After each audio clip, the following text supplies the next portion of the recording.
Алкохол е за слабаците. Ти не си слабак. Няма да пиеш алкохол. Ясен ли съм? Не направите нищо. Повечето от вас, тези, които гледате, да, точно на теб говоря. Ще почина тренер 5-6 дена. Не, няма да почиваш. Ти като ходиш на почивка, ти ще търсиш фитнес. Един шоколад, той очевидно е за мен. Само на адекватните напитки. Оп, там виждам кола. Давай да ходим към колата. И пак, въпреки това, хората си взимат месец и половина на дефицит, да видим дали сме изчистили нещо, дали сме направили. В днешното видео ще ви покажа как се храня, когато съм на почивка или съм просто някъде на екскурзия, и за да бъде максимално точно, съм отишъл до Тилбург и Ротердам, Холандия. За да ви покажа просто някакви неща на теория, ще ви покажа на практика. Така че сега отиваме към най-големия магазин в този град, който успях да намеря. Пак казвам, дойдох тук специално за видеото. Не на почивка. Специално за видеото съм тук, така че ти можеш да се абонираш и да харесаш още сега. Давай да ходим към магазина да видим какво ще се напазарим. Имайки предвид това, сега отиваме на Албертштайн XL, все тая. Въпросът е следния: когато искате да сваляте килограми, трябва да търсите по-ефективни продукти, които да имат по-малко калории, повече протеин, да са по-свежи и т.н. За целта винаги търсете големите магазини. Тоест няма да ходите в тия малките квартални или поне там ходите по-рядко. И то не за друго, защото в тези големите магазини има най-голям избор от точно тези продукти. Когато отидеш в малкия магазин или на бензиностанция или в някакъв квартален, няма скирове, няма кола зиро. Това е скандално. На нас не трябват големи магазини, в които има много голям избор. Айде, влизаме, ние сме. И сега първо отиваме да видим какви напитки има и да си изберем нещо готино, ниско калорично, което да е вкусно. Айде, само на адекватните напитки. Оп, там виждам кола. Давай да ходим към колата. Колата винаги е на добре, особено ако е зиро. А пък за всички, които вярват на баба си и казват, че колата зиро е вредна, могат директно да ме отпоследват, това видео да го махна, да цъкат дислайк. Така или иначе, такива хора с старо мислене не ми трябват около мен, искам само машини около мен, като теб. Оп, там има някакви неща. Аз ще взема една. Добре, значи взимам си една такава колечка с лайм зиро. Айде ще вземем още една. Кола зиро ванилия. Добре. Тук има някакви други тъпоти, обаче тях не ги гледаме. А тук какви неща? Има някакви енергийни напитки. Енергийните изобщо не ги бараме, защото имат много кофеин. Тоест да, вкусни са, да, аспартам в тях няма да ни убие, но просто имат много кофеин. И този кофеин, особено ако пием и кафета, и ако тренираме и пием, да речем, бустери, този кофеин направо ни скапва съня. Много хора казват: не ми скапва съня, пак заспивам. Пълни глупости. Залъгващи. Скапва ти съня винаги, дори да не го усещаш. Ти пак можеш да заспиш, но съня ще бъде много по-ниско качествен, така че без енергийни. И между другото, в колата също има кофеин, но много по-малко. И там не е чак толкова проблем. В енергийните е около 3 пъти повече. Аре, тук има някакви яки неща. И ето един много прост пример. Всички тези напитки изглеждат еднакво. Обаче ето тази, ако тук се вгледаме, има 42 калории на 100 грама. Тоест, това цялото кенче има грубо около 100 калории. Ето този 7-Up, например, той е зиро. Той има някакви 5 калории. И ето като ги погледнеш, изглежда напълно еднакво, обаче нищо не те спира да погледнеш етикета и си кажеш: аха, това е по-добре, това го махам, няма да го взимам. Докато повечето хора дори не си правят труда да погледнат кое какво има за етикета, а на това дори си пише Zero Sugar. Трябва сляп да не го видиш. И пак, въпреки това, хората си взимат такива неща, които имат захар. Буквално празни калории. Е толкова лесно, просто погледнеш. Даже напук сега ще взема един 7-Up. Ето това в България в Kaufland няма да го има чупа-чупс напитка, но тук го има. Чакай да видим дали има калории. Има калории, значи няма да го взема. Дори да беше на хуба-буба, пак няма да го взема. Това какво е? Я да видим. И това има калории, и това няма да го взема. Това е, тот би трябвало да е с калории. Няма да го взема. Bubblegum с калории. Няма да го взема. Тия малките глупости. Това пък е супер много калории. Това няма да го взема. Ето го бе. Гуарана. Зиро. Това го взимам 100%. Така, друго много важно, когато искаме да имаме протеин. Буквално когато си навънка, ако се замислиш, когато си в магазина, кое е най-лесно да си вземеш? Някакъв скир или котидж? Котиджа е задължителен. Особено между другото в чужбина са на много добра цена, така че котиджа трябва да се експлоатира на макс. И изключително важно, никога не си взимаме бира или като цяло алкохол. Алкохол е за слабаците. Ти не си слабак. Няма да пиеш алкохол. Или ако е бира като компромисен вариант, и дама да пиеш безалкохолна на Heineken Zero. Друго няма да пиеш. Иначе пак можеш директно да ме отпоследваш. Няма да пиеш, да го чуеш ли? Ясен ли съм? Аз не съм доволен, тук нямаше достатъчно продукти, така че те си ги плащаме, и понеже искам да ви покажа още, отиваме в друг голям магазин. Тук няма да стане работа, отиваме и до Ямбо. Айде, газ! Усещам, че тази ще бъде най-добрата, между другото. Може и да бъркам, не знам. В миналия магазин нямаше това, което търсих. Отиваме сега в Ямбо, другия голям магазин, специално за вас, да видим тук какво ще ни предложат. Айде!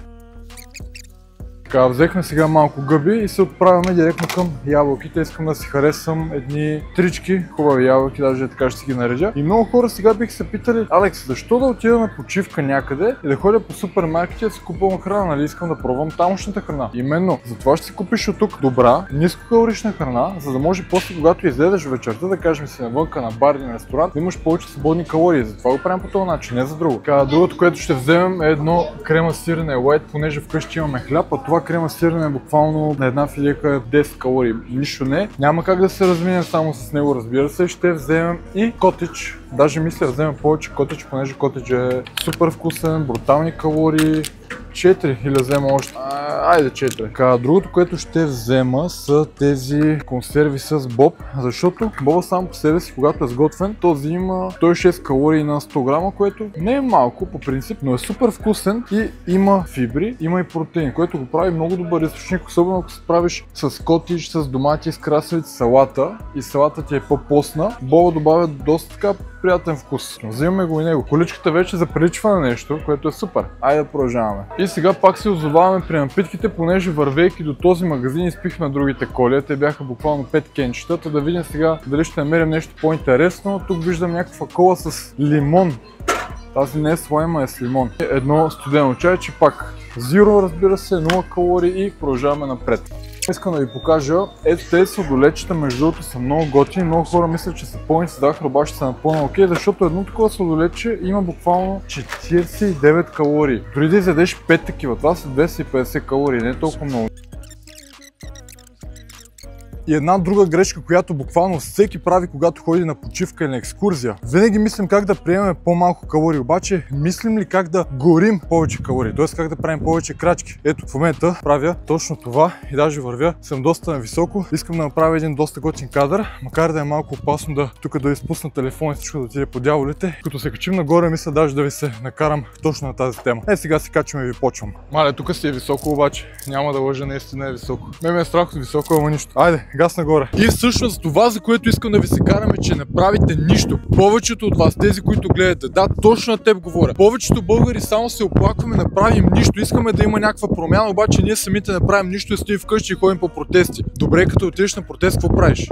Нищо. Вместо да отидеш, да дадеш нещо от себе си, да си полезен на обществото, ти стоиш, ела малко да поговорим, защото не мога да стоя така на едно място да говоря за такива теми, които ме напрягат. И си седим на газа, нито спортуваме, нито правим нещо за другите, нито гледаме сме добри хора, нито си хвърляме бокуците, когато сме навън и се оплакваме после, когато казаните са ни пълни, няма кой да ги прибере. А ние самите прибираме ли си нашите бокуци? Не. Тогава какво недоволничим? И ето преди малко си говорихме точно за това как да спазваме калориен дефицит по време на почивка. А никой защо не говори за това как да се движим повече по време на почивка. Тези стълби кой дойде ги каче? Като гледам никой. Само аз съм тук. Единствен. Другите къде са някъде долу ядат пици, дюнери и тем подобни. Защо никой не ги качи тия стълби? Защо никой не ходи да тича? Защо никой не търси фитнес в града, в който отива на почивка? Ще почина тренер 5-6 дена. Не, няма да почиваш. Аз ще почина, защото съм тренирал сума ти години, а ти седял вкъщи на дивана. Ти като ходиш на почивка, ти ще търсиш фитнес. Това не го мисля. Това беше просто един сценарий, имам го записано някъде на лист, това реално изобщо не го мисля.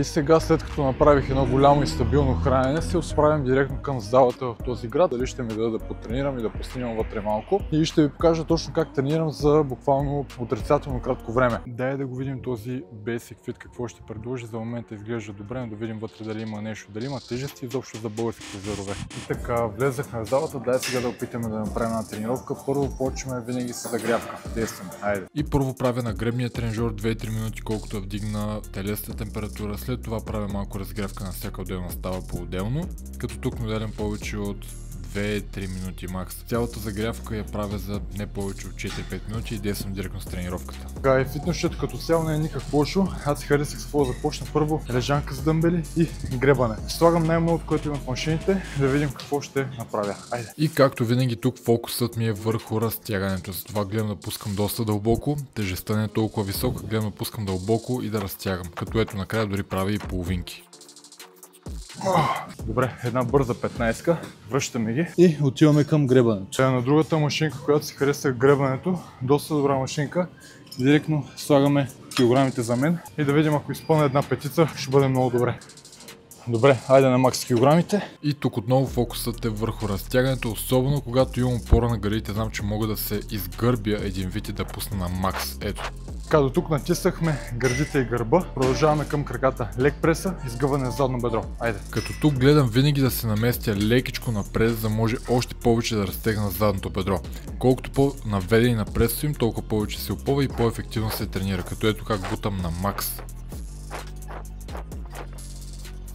Много често, когато мислим, че сме достигнали отказ, реално не сме. Ето аз продължих тук серията и направих, може би, след отказа, където много хора биха спряли, направих, може би, още 15 повторения, дълги половинки, само в разтегната позиция. Така че, помисли си пак, когато си кажеш, че тренираш до отказ. Реално, най-вероятно дори не тренираш близко до отказ. Дори близко не си. Отивам към лек преста, там имаме абсолютно същото нещо. Идеята е така да я наместя, че кръка ми да бъде почти максимално сгънат, което ми позволява да има максимално разтягане.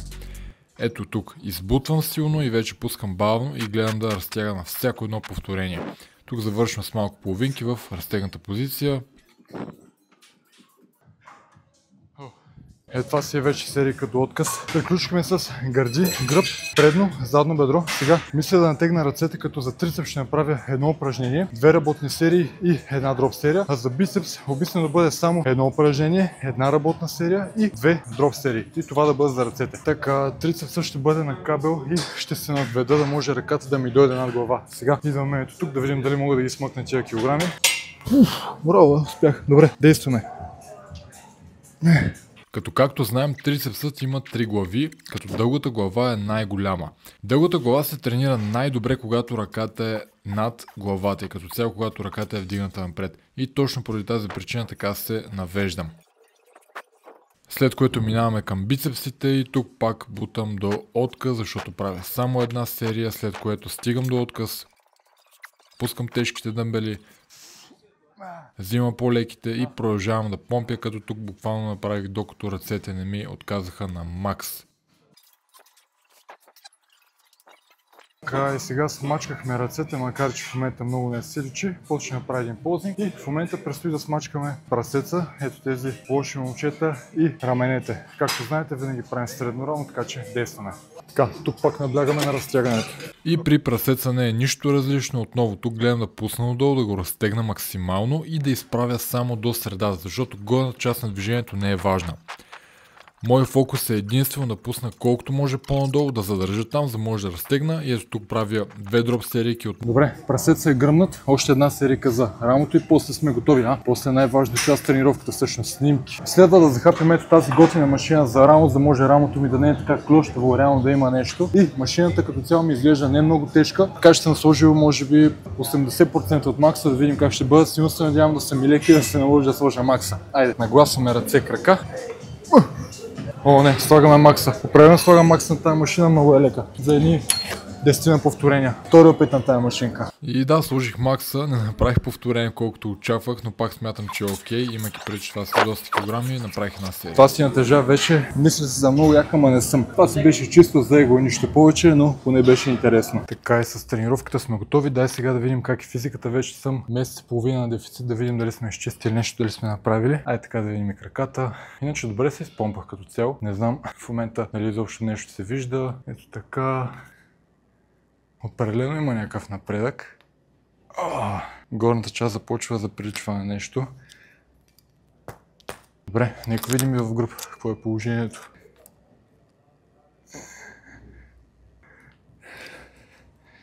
Не е толкова зле, имам още много да градя, но да видим, имам поне едни още 8-9 кг за сваляне, да видим до там колко ще изчистя и трябва всичко това да се махне и през като миналия път да стане на вени, но за момента, честно казвам, мисля, че сме добре. С две думи, тренировката ми отне не повече от 35-40 минути с загрявката и всичко, като основното нещо, което правих е просто, че редувах мускулни групи, които взаимно не си пречат, както са прасец и рамо, бицепс, трицепс, предно, задно бедро, гърди и гръб. Този начин изтренирах цялото тяло. На всичко бутах горе-долу на макс, правих и дроп серии, за да може да добавя още повече тренировъчен обем, без да се удължавам времето в това да правя още серии и в крайна сметка се натоварих супер добре. Така че ето, можеш определено да тренираш 2-3 пъти седмично по 30-40 минути и въпреки това да имаш изключително добри резултати. А дори за хората, които имат по-малко от това време, дори няма 30-40 минути, можете и за 15, и за 20 минути. Тогава ще имате на... Нямам никакво време, изобщо няма да тренирам. Не, имаш време. Имаш време, просто е по-малко и трябва да правиш точно нещата, които преди малко описах. Друго нещо много интересно, когато бях в тази зала в Тилбург, се запознах с един мъж, не Момчил. Момчил, поздрави, ако гледаш това. Колко е малък светът. Отиваш в Холандия, Тилбург, супер непознатия град. На първи път отиваш на зала и виждаш човек, който те гледа и те познава. Супер яко. Поздрави за Момчил, голям пич. Още един пазар и сега взехме един хляб, който има доста фибри, едно сладко, кола зиро с ванилия, кашу, то също не е за мен, царевица. Ето тези картофки са топ, имат 80 калории на 100 грама и са полусготвени. 4 пакета с котич. Котич е буквално най-доброто, което можеш да си вземеш. Гъби, един шоколад, той очевидно е за мен. И още 5 ябълки, защото миналите не ми стигнаха. И сега накупих супер малко работи. По принцип бих накупил повече, но буквално утре сутринта отиваме към Роттердам, а вече мисля, че 7 или 8 вечерта, макар и че е светло. Защо? Защото когато имам повече покупки, да речем 2-3 пъти на това, няма как да се подам на емоционална храна и да изляза да си купя нещо извън план, защото просто нямам всичко нужно вкъщи. Ето имам хляб, сладко, коти, чоколади, няма как да се подам. Всичко ми е подредено и всичко ми е по план. Но, понеже утре пътуваме, сме взели само малко покупки. Така, и в момента сме по най-оживената улица в Тилбург и да направим една бърза равносметка. Днес тренирахме, пазарихме и то 2 пъти, напазарихме доста хубави неща. И най-вече, за да бъдем във форми и за да можем да си позволим хубава храна, правихме много крачки. Както правим в момента бих показал телефона си, но телефона в случая е камерата. Но реално днес сме направили грубо 30, може би 40 хиляди крачки, после трябва да погледна. Това беше видеото за днес. Ако ви беше интересно, знаете какво да правите, абонирайте се. Айде, до скоро!